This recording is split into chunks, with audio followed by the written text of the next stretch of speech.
Hi there! This series attempts to explore the intricate allusions of the game Hellgate London. This time we take a look at George Romero and zombies.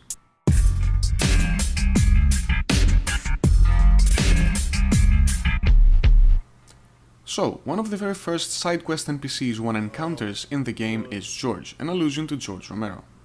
Apart from the striking physical resemblance to George Romero, given the practical limitations of graphics of the mid-2000s era of course, this illusion is actually very persistent and spans across a few layers.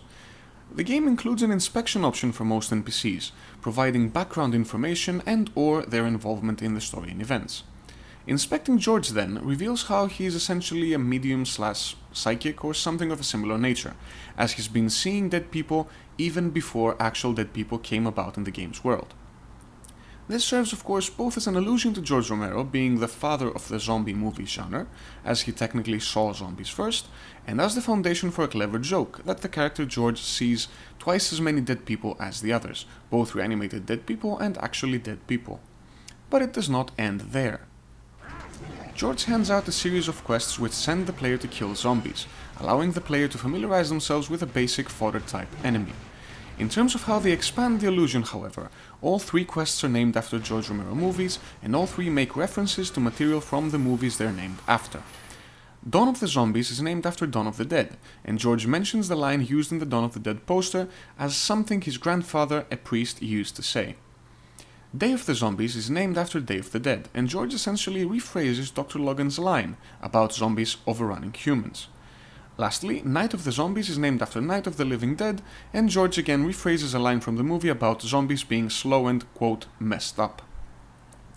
Curiously, the first two quests' names are in chronological order, as Dawn of the Dead was released in 1978, and Day of the Dead was released in 1985.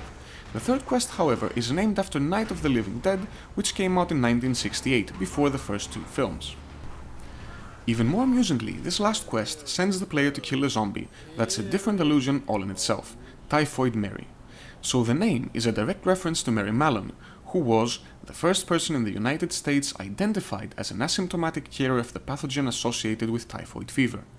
Notably, this particular zombie always generates a small toxic field as she walks.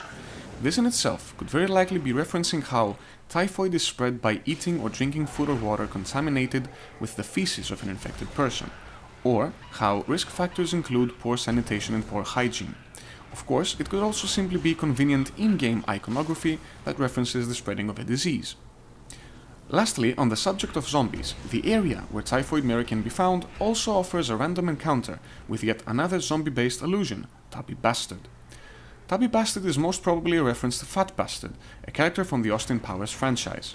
Appropriately, this zombie uses the only obese zombie model in the game. That's as far as this specific allusion seems to go, however, as no other similarities between the two are apparent. So, that's it. As always, thank you for watching.